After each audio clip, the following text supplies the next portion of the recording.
Swastiastu, Namo Buddhaya, dan salam kebajikan. Sebelumnya, terima kasih atas kesempatannya.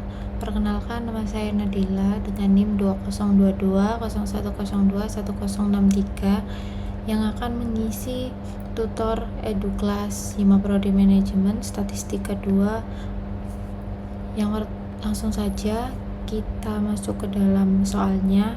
Yang nomor 1 ada data-data terkait nasabah yang akan mengukur kepuasan dan loyalitas nasabah.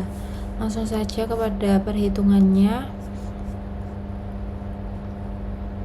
Jadi rekan-rekan harus membuat tabel untuk mencari ranking dari kepuasan dan ranking dari loyalitas seperti soal di atas. Jadi diurutkan dulu nasabah 1 hingga 10, lalu nilai kepuasan ini dimasukkan ke dalam tabel, lalu yang loyalitas juga, lalu di ranking dari yang terkecil hingga yang terbesar.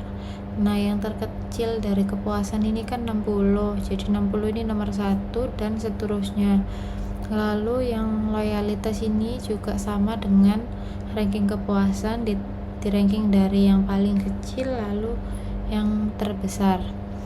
Lalu dari kedua ini itu dibandingkan, jadi cara membandingkannya itu 8 dikurangi 6 sama dengan 2, begitu seterusnya sampai dengan nasabah ke 10, lalu dikuadratkan, jadi 2 kuadrat itu sama dengan 4 sama hingga akhir, lalu di totalnya itu sigma DI kuadrat sama dengan 22. Lalu langsung saja kita masuk ke dalam uji hipotesisnya, yaitu H0 sama dengan tidak ada hubungan antara kepuasan dan layanan. H1 ada hubungan antara kepuasan dan layanan. Level of signifikannya sama dengan 0,05 atau 5%. Spearman tabelnya sama dengan 0,05. Ini 10 dari banyaknya jumlah N-nya. N-nya kan 10, nasabahnya itu 10. Lalu dicari di tabel, hasilnya 0,648. Lalu dalam kriteria pengujiannya itu sama dengan H0 diterima apabila T hitung lebih besar daripada 0,648, H0 ditolak apabila T hitung lebih kecil daripada 0,648. Lalu RS hitungnya itu sama dengan RS sama dengan 1 dikurangi 6 sigma DI kuadrat dibagi N dalam kurung N pangkat 2 dikurangi 1 sama dengan N sama dengan 6 dikali 22 dibagi dengan 10, lalu dalam kurung 10 kuadrat dikurangi 1. Nah, 6 ini itu emang dari rumusnya, dan 22 ini tuh dari sigma DI, lalu dibagi dengan 10 N-nya, lalu 10 kuadrat min 1, hasilnya ini 0,867. Dan hasil perhitungan RS-nya itu korelasinya itu 0,867 lebih besar dari 0,648, korelasi positif kuat. Lalu kesimpulannya sama dengan H0 diterima yang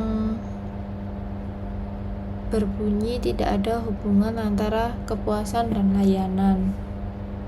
Lalu lanjut nomor 2. Nomor 2 ini dalam soalnya disuruh isilah nilai sum of rank. Nah, itu ini yang sebelah sini. Lalu lakukan pengujian hipotesis 5 tahap untuk menguji apakah ada perbedaan omset penjualan sebelum dan sesudah menggunakan media sosial sebagai media promosi. Langsung dalam pengujiannya, nilai sum of rank-nya ini 9,531 diperoleh dari 3 kali 3,17.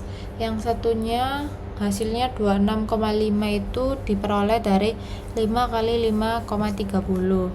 Lanjut ke uji hipotesisnya. Langsung saja H0 sama dengan tidak ada perbedaan omset sebelum dan sesudah menggunakan medsos. H1-nya ada perbedaan omset sebelum dan sesudah menggunakan medsos. Level of signifikannya sama 0,05 atau 5%. Lalu Wilcoxon tabelnya itu alpha titik 2 N, dimana ini alfanya 0,05, lalu N nya itu 8. N nya itu 8 dari sini, dari total. Lalu 0,05 ini nilai tabelnya adalah 6. Langsung lanjut ke kriteria pengujian. H0 diterima apabila Wilcoxon hitungnya lebih besar daripada 6 atau signifikannya lebih besar daripada 0,05. H0 ditolak, Wilcoxon hitungnya lebih kecil daripada 6 atau signifikannya lebih kecil daripada 0,05. Lalu Wilcoxon hitungnya itu 9,51, diambil dari nilai sum of rank-nya ini kan ada 9,51 dan 26,5. Nah, itu diambil yang terkecil dari dua ini, yang terkecil kan 9,51. Terus dimasukkan ke sini, jadi Wilcoxon hitungnya itu 9,51 lebih besar daripada 6 atau 0,233 lebih besar daripada 0,05. dilihat dari ini assign significant to tail itu 0,233 lebih besar daripada 0,05. Kesimpulannya H0 diterima, tidak ada perbedaan omset sebelum dan sesudah menggunakan media sosial. Lanjut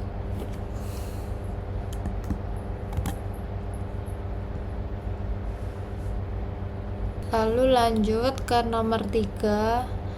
Nah, ini disuruh mencari berdasarkan output di atas, lakukan pengujian hipotesis 5 tahap untuk menguji apakah ada perbedaan omset penjualan sebelum dan sesudah menggunakan media sosial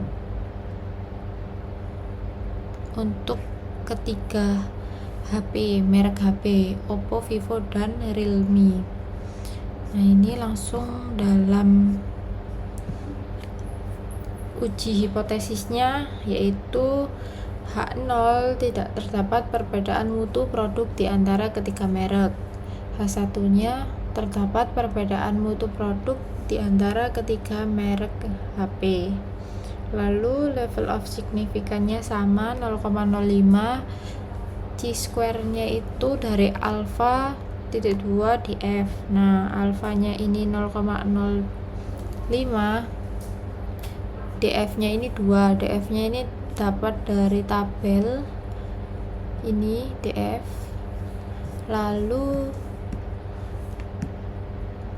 hasilnya dari 0,05.22 ini Chi-square, tabel Chi-square-nya itu 5,99. Lalu kriteria pengujiannya H0 diterima apabila Chi-square lebih kecil atau sama dengan 5,99.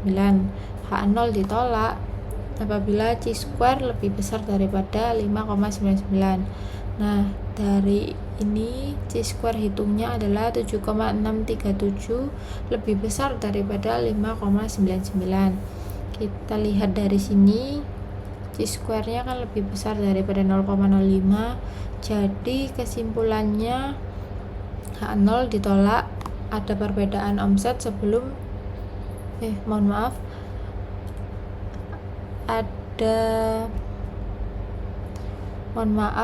ini berarti terdapat perbedaan mutu produk di antara ketiga merek HP.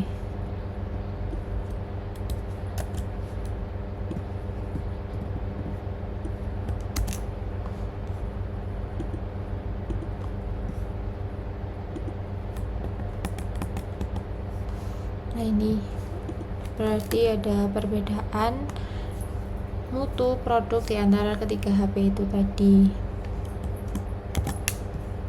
Yang terakhir ini adalah soal konsep yang berisi jelaskan perbedaan kegunaan antara Mann-Whitney test dan Kruskal-Wallis test. Lalu yang B, berilah contoh persoalan dalam bisnis manajemen yang dapat diselesaikan dengan Mann-Whitney test, yaitu ini. Yang A, Mann-Whitney test digunakan untuk membandingkan dua kelompok independen untuk menentukan apakah distribusi satu kelompok berbeda secara signifikan dari yang lain. Sedangkan Kruskal-Wallis test digunakan untuk membandingkan tiga atau lebih kelompok independen untuk menentukan apakah setidaknya satu kelompok berbeda secara signifikan dari yang lain. Lalu yang B, persoalan dalam bisnis manajemen yang dapat diselesaikan menggunakan Mann-Whitney test adalah evaluasi efektivitas pelatihan karyawan dan ada efektivitas kampanye pemasaran. Itu saja yang dapat saya jelaskan, kurang lebihnya mohon maaf. Wassalamualaikum warahmatullahi wabarakatuh.